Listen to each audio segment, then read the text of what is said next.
मैं 40 प्लस में था उस टाइम पर। मैंने उनको बोला कि maturity comes after 35 and parks 40 में जाके पार्क हो जाती है। मेच्योरिटी नहीं आ सकती, इन्फॉर्मेशन आ सकता है किसी भी एज में, मेच्योरिटी नहीं आ सकती। तो उन्होंने कहा इन्फॉर्मेशन और मेच्योरिटी में क्या फर्क है? मैंने कहा मेच्योरिटी एक चीज को 100 एंगल से देखने का, वो 100 एंगल खुल जाए आपके आगे, यही बड़ी बात होती है। 100 ना भी खुले, 10 एंगल्स खुल जाए, 10 ना भी हो, एक चीज के 5 एंगल्स, उसके अंदर जितनी भी उसके अंदर जो उसके वेक्टर्स हैं, उसके टेंजेंट्स हैं, वो सब खुल जाए आगे से। तो वो आगे से कहते हैं नहीं, 23-25 साल का लड़का भी मैच्योर हो सकता है।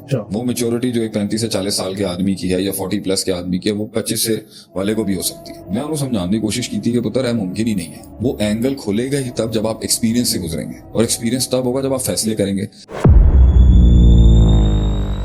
जैसे मैंने एक जनरल जो है कॉम का एक बिहेवियर देखा है जिसका एक पर्सपेक्टिव इंसान की एज के साथ, यानी अगर हम इसको टाइम ब्रैकेट्स के साथ भी जब डिवाइड करें, मतलब बहुत कुछ एक इंसान को एक एज में नहीं समझ में आता। नहीं, बिल्कुल नहीं आता। और बहुत कुछ एक इंसान को एज के बाद ही समझ में आता है। मतलब मैं इसके ऊपर आता हूँ कि जब मैं एक बात किसी को कह रहा हूँ, मैं कहता हूँ आप ये लिख लें, शायद आपको अभी समझ में नहीं आएगी।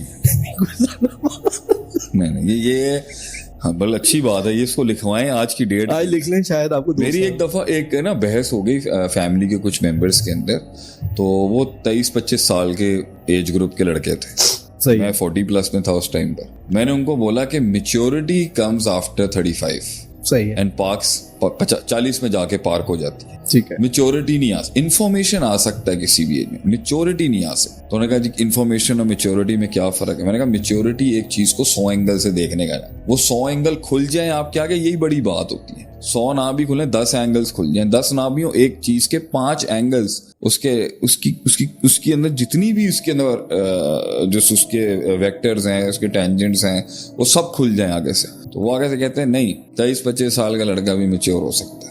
वो मेच्योरिटी जो एक 35 से 40 साल के आदमी की है या 40 प्लस के आदमी की है, वो 25 से वाले को भी हो सकती है। मैं उन्हें समझाने की कोशिश की थी कि पुत्र है, मुमकिन ही नहीं है। वो एंगल खुलेगा ही तब जब आप एक्सपीरियंस से गुजरेंगे, और एक्सपीरियंस तब होगा जब आप फैसले करेंगे।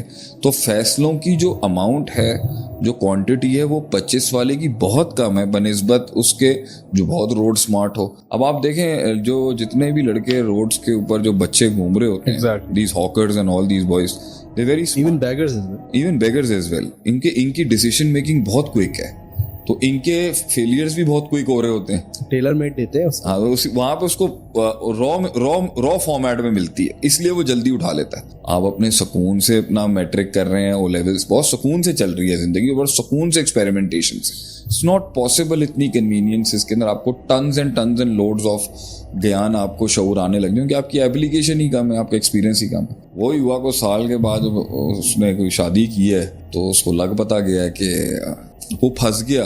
It's not gonna work.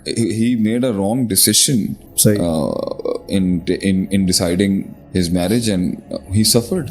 लेकिन शेख, आप कितनी अभी खतरनाक डराने वाली बात है। दुनिया के बड़े बड़े फैसले, बल्कि मैं समझता हूँ शेख, बहुत बड़ी जो डायरेक्शन होती है, वो इन्हीं 20s के अंदर प्लस माइनस में इंसान डिसाइड और ड्राइव करता है। क्योंकि सबसे बड़ा जो एनर्जी का जो लोड है ना, और जो बैंक है, वो 20 to 30 का है। तो ये हाँ, तो जो ह्यूमन एनर्जी चाहिए ना किसी काम को एग्जीक्यूट कराने की, सही है, वो इसमें ज्यादा है करंट।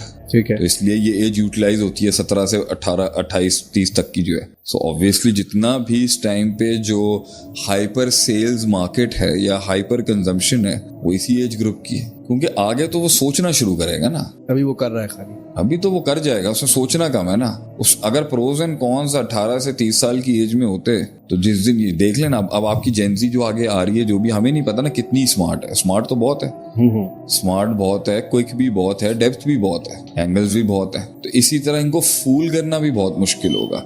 और ये मेरे ख्याल से पॉलिटिकली गवर्नमेंट लेवल पे भी चला जाता है। पहले के लोग जो थे वो इतने उनको बहुत अपने पेस से चल रहे थे, तो उनको कंट्रोवर्सीज भी पेस के साथ मिलती थी। अब क्योंकि तेज हैं या लोगों ने तेज किए हैं, तो अब गवर्नमेंट्स को भी बहुत तेज काम करना पड़ता है किसी चीज को डिटॉक्स करने के लिए, क्योंकि सियाने हर लिहाज से। अब जब आपके पास चैट जीपीटी और दूसरे बॉट्स मौजूद हैं जिससे आप अपना सवाल पूछ के एक पूरी डिटेल्ड फैसेट्स निकाल सकते हैं, so you are actually facing a very smart nation. So it's difficult कि इतनी हाइपर मार्केट को जो नॉलेजेबल भी हो गई है, मगर फिर भी एक एज के साथ तहम्मुल आता है, उसको सेंट्रलाइज करना, बैलेंस करना, उसको संभाल के ट्रांजिट कराना आसान काम नहीं है।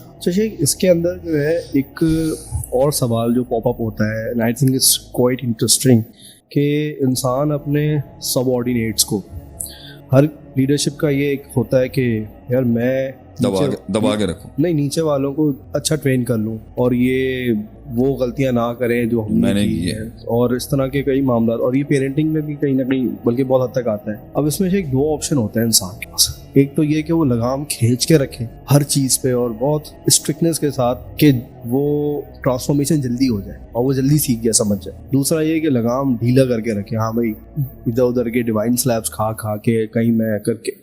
ठीक है, इसका मिड यॉकर या फिर एक मोतदिल इसका वे क्या बन सकता है? नहीं, मेरे ख्याल से कि पहले तो वो एंड देखा जाएगा उसका कि आगे चीज क्या खड़ी है। सही। अगर उसके मिजाज के अंदर उसको छेड़ने से खैर ज्यादा निकल रही है तो हम उसको छेड़ेंगे। It's quite subjective, very subjective. सही है।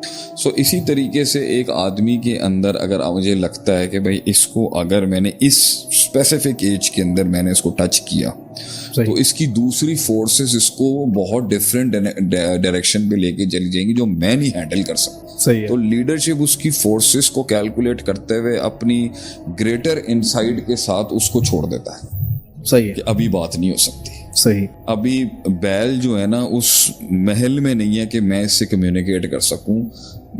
बहुत मुश्किल है कि वो अपना आप देगा। ये वही 18 से 30 की एनर्जी है।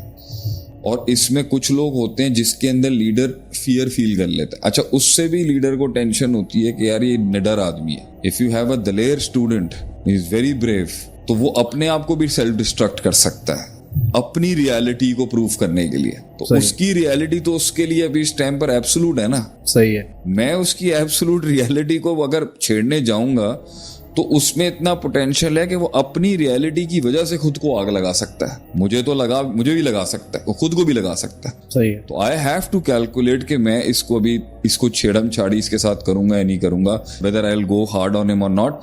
सो I will leave that child कि नहीं, अभी इसकी एनर्जी थोड़ी चैनलाइज हो जाए, थोड़ा ये मार खुद खा ले, थोड़ी सी दुनिया देख ले, अपनी एब्सोल्यूट रियलिटीज में थोड़ी सब्जेक्टिविटी रिलेटिविटी लेके आए, फिर मैं कहीं से बात कर सकूं। और प्लस इसमें थोड़ा खौफ आ जाए। सही।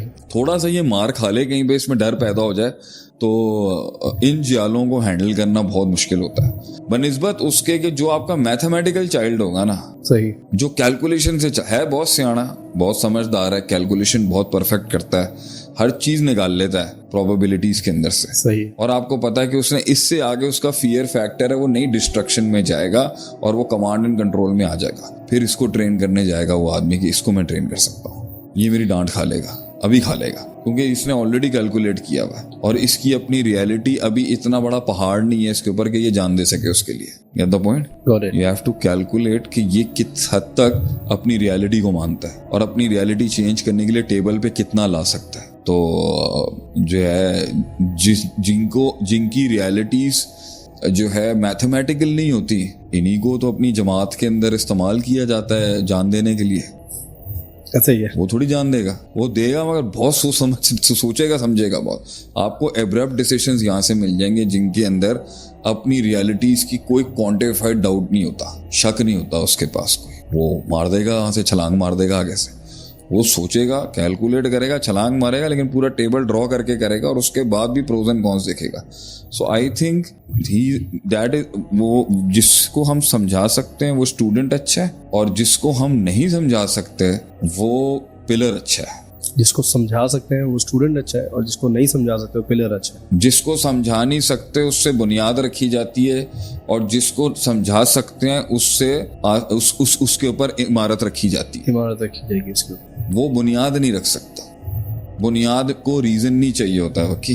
सही है। बुनियाद को सेंसिबिलिटी नहीं चाहिए होती। सही। बुनियाद को बेसिक्स नहीं चाहिए होती। बुनियाद को एक ऐसा माइंडसेट चाहिए होता है जो बिलीव करता हो एक ऐसी रियलिटी में जो इज नेक्स्ट टू इम्पॉसिबल, और वो बिल्कुल उसके ऊपर सेकंड ओपिनियन पे नहीं जाना चाहता। ये लोग बुनियाद रख सकते हैं क्योंकि क्योंकि वो धक्का लगाएगा इसी बेसिस पे, उनको वो बिलीव करता है उस रियलिटी के। जहां रीजन आ गया, जहां रैशनैलिटी आ गई, जहां पे मैथ्स आ गई, वहां डाउट आ सकता है। तो शुरुआत के पुश के अंदर किसी भी इमारत को खड़ा करने के लिए रैशनल थिंकर्स नहीं चाहिए, सही है, एब्सोल्यूट बिलीवर्स चाहिए।